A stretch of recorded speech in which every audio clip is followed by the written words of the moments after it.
He's a high marbling bull. He's light birth weight. He's got tremendous growth. He's got a great big dollar M. He's lot number one. The auction's in your hands. What do you say? So guys, keep in mind, it's my first time to an auction, and I'm ready for the bull coming out. So he comes out of that pen. Bull 1 started, and I think he made somewhere between $10,000 to $16,000, and then 9 and 3, and they were all somewhere between the 40s and 50s. And you know, it's one thing to see him in the corral, and there's some 20 bulls around, but one-on-one, they're majestic animals. You know, 2,000 pounds right in front of you. If I thought I was in love before with the whole situation with bull buying, I definitely want one now. Where does the best beef in the world come from? Let's find out. My name is Rafael Hernandez. I'm a beef specialist. My mission is to travel all over the world and recognize those that are making a difference in the industry. My focus is on 2 things: animal healthcare and a better way of eating. From the ranches to the packing plants to the restaurants, I'll be working with the best people and seeing how they contribute to that melt in your mouth, perfectly marbled slice of beef. Join me in my international journey to bring people the best beef in the world. Life is beautiful. Taste it.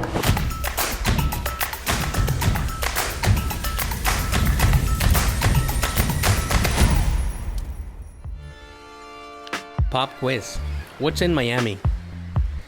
Beaches, palm trees, bikinis, boats? Now think of the complete opposite of that, and you get Montana. Basically snow, snow, and more snow. But you know what Montana has that Miami doesn't have? Cattle. Lots and lots of cattle. And we are here in Montana to see the best. They call Montana the Big Sky Country. And from my first couple of hours of being here, I can see why. So we stopped on the side of the road, and we're heading down to Dillon, Montana. And I'm speechless, spectacular. But keep in mind, we're looking at the temperature of the truck. It's -1 Fahrenheit. It's probably 0% humidity.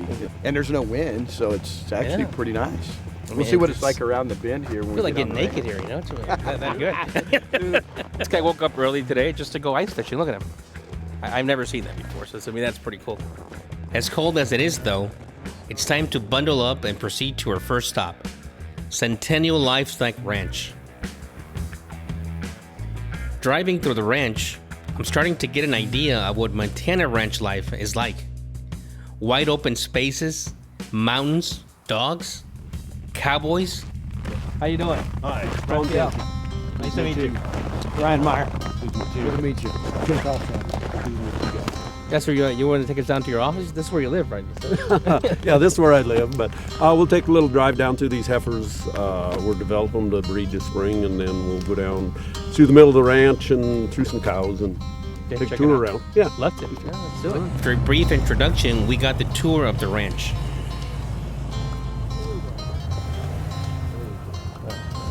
Don't go to the distance. That's good.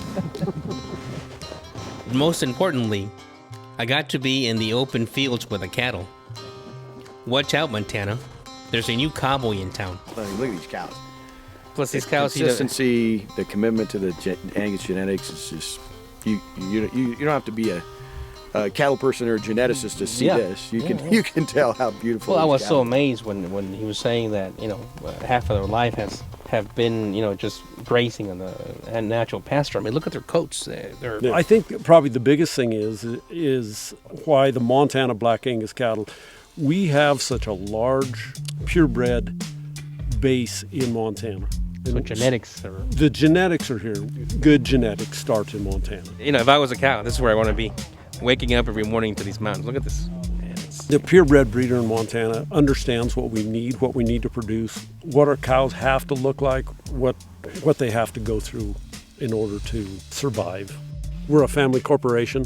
We want to raise good, wholesome cattle for the consumer to eat. We're GAP certified number 4. We're all natural, NHTC, no hormones. If a cow does need a vaccination of antibiotics, it is put in to a separate group. It's marked and put into its own group and marketed on a different plane. I tell everybody that I want to raise a prime steak every time. Everybody else can raise hamburger. People come out of Denver, Colorado and bought meat from us. Wow. I said, Really? they're the largest feedlots in the world out there. And there's kill plants all over. Why can't you go get good meat? That's exactly what's happening. People are opening up and neighbor to neighbor and says, oh, you got to buy from these guys. So what did they say? I mean, what was the reason? They just wanted to, from They the could- source, pure? No, they could not. They just said they could not find a piece of meat that tasted good. Okay. Yeah, And I'm thinking, huh. I get that a lot. It's just amazing. I got to see the facilities, the feedlot where the cattle are finished on corn. What an authentic experience. But we can't play cowboy all day here. I have more stops to make. On to Cross Ranch. We arrived right as they're moving cattle.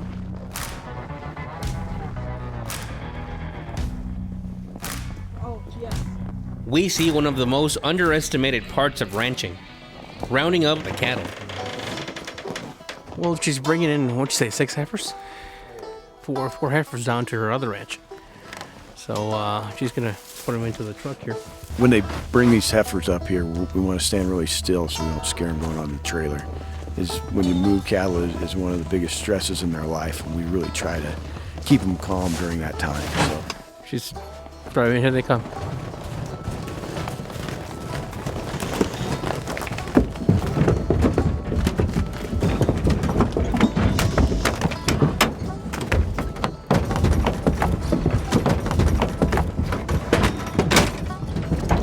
That's an excitement right there. Wow. That was pretty cool, huh?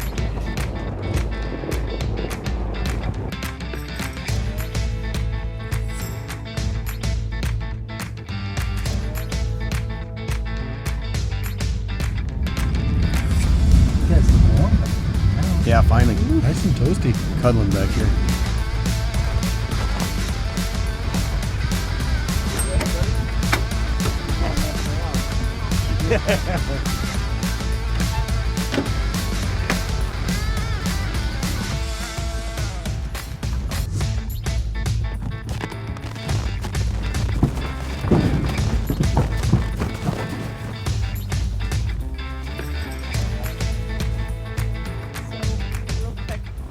I'm gonna do this real quick, otherwise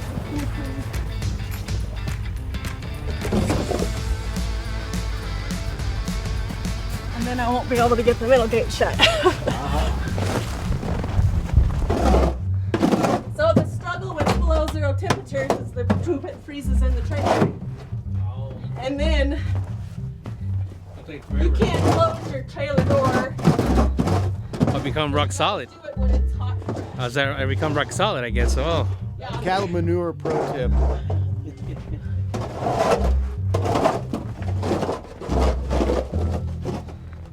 And you can see we still can't get this poop out. So we struggle. All that for a piece of steak, huh? Well, that was Wow. So they're just going back home. Man. Yeah, it's like, have Yeah. fun. look where they're heading. They're going into the. I'm sure they have a blanket up where they're going right now.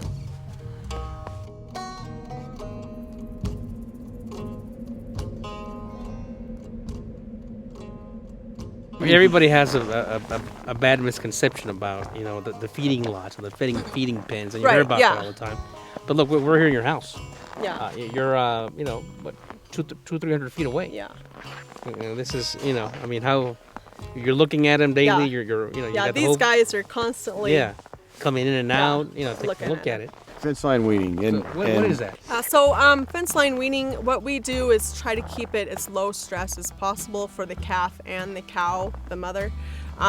So we'll wean just a small group, maybe 100 head at a time, but we allow the cows to come along. So like we'll put them in the feedlot here, and for the first week, we'll let those cows come in up next to the calves along this backline fence so they can kind of talk to each other and stuff. But then the calves get fed with the tractor, and they get looked at multiple times a day just to make sure, you know, everybody's okay, nobody's like hurt or injured. We just like the cows to be close to the calves just because it's a little bit more low stress. So you do find 3-5 kind of slack off and get lost somewhere there? Yep. Gotta go find them and... Yep. Such big country, you miss them all the time. Yep. And sometimes, you know, if we know that like we're missing, you know, X amount of head, but we need them and we're not going back into that pasture, then, you know, we'll go out with bikes, you know, 4-wheelers, look for them. and scout and look for tracks at the water troughs or on the water holes that we know that they kind of hang out with, and we'll look for them and What bring about them drones? Guess we're learning how to use the drones now. in. I don't know. We're not very technological. We're kind of old school. That's what my daughter keeps saying. She's like, you need to get Dad a drone. Yeah. And I was like, well, what's he going to Who's do gonna with work that? The next day, we visit one of the biggest operations in Montana, the Sitz Angus Ranch. The owner, Jim Sitz, embodies everything that Montana is. His auction house represents the central hub of the Black Angus world.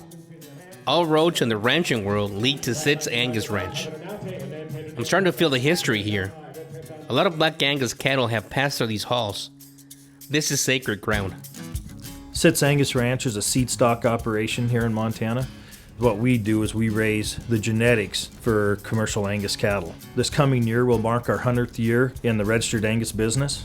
It wasn't easy to get to where we are today. I mean, there was a time that Angus cattle weren't very sought after, and and people finally found out. I mean, what was good about Angus? First of all, the female, and later we discovered, in the 70s, hey, these things taste good too. We got marbling in Angus cattle, natural marbling.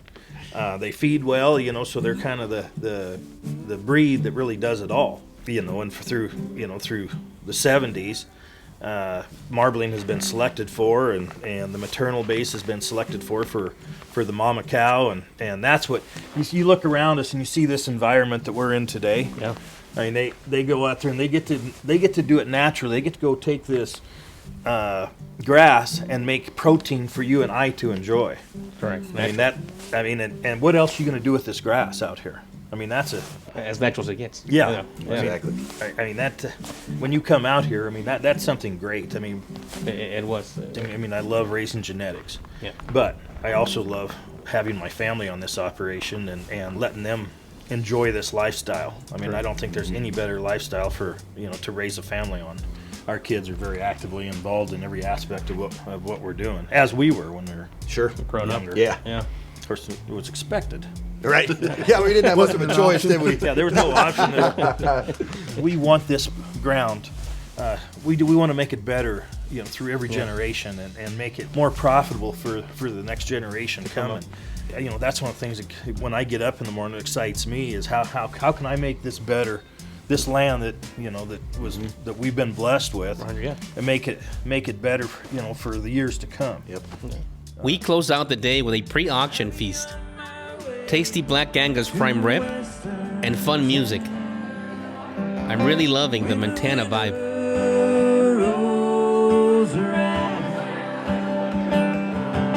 I'll be halfway home to the mountain when the snow falls. With the night drawing to a close, it's time to rest up for the big day. This is it, the big auction. And of course, it's freezing again. Despite the cold, I naturally gravitate to the cattle. I had to examine the specimens. Who knows, maybe I'll place a bid. They have an auction coming up. It's about 460 bulls and about 460 heifers. All pure bloodline Angus cattle. It's amazing. So I'm going to this auction, I'm buying a bull, guys. I want to be part of it. I'm a meat guy. So at the end of the day, I don't know much about it, but we're going to have all these guys around me that are actually going to teach me how to do it. It'll be fun. I'm intrigued. We'll see how it goes. So remember what Remember what Jake said? What you're looking for? You remember what it is? No. Tell him. It's nuts, butts, guts, and struts. So you want the bull, first and foremost, to have good scrotal circumference so he's virile and can breed. And then beyond that, you want him to be a wide skeleton, capacious type of animal to pack as much of that high marbling Black Angus beef on that carcass as possible. Then you want him to be able to cover ground and actually be able to breed cows and to really stamp his masculine phenotype into generations to come. And so, you know, we're right here at the source where the genetics begin.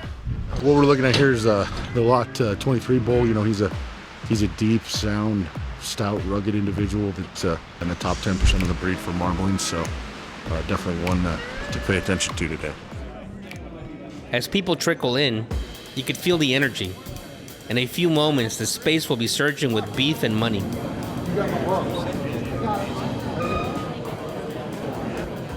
And action.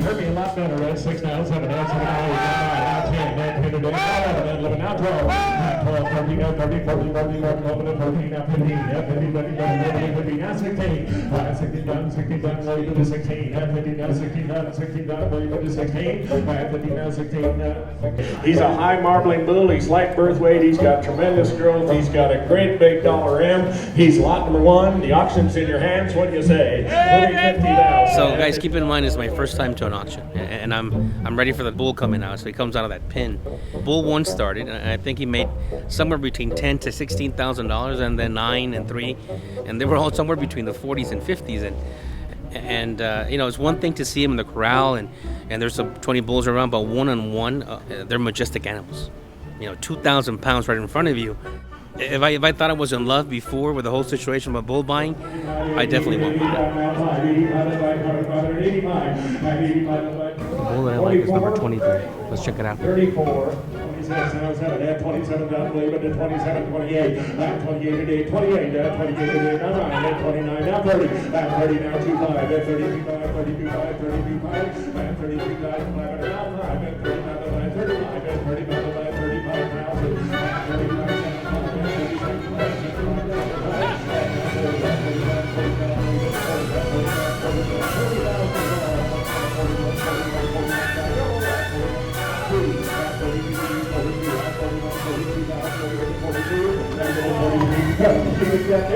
At 42.5, 43. Anybody else? 42.5, 43,000. I sold out. 42,500.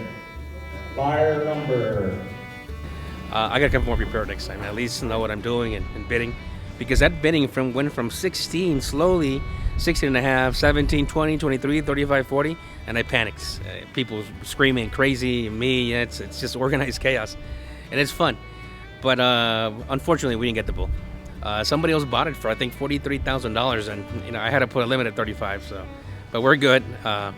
Hopefully, next time's coming. These bulls are absolutely stunning. There's got to be something in the water here in Montana, or maybe it's the snow. Montana was more than I imagined. Forget the big sky country. How about big bull country? The people, the ranches, the food, the scenery. I had such an amazing time. I will definitely be back for another auction. Someday I'll have my own Mr. Meatmaster bull. Just wait and see.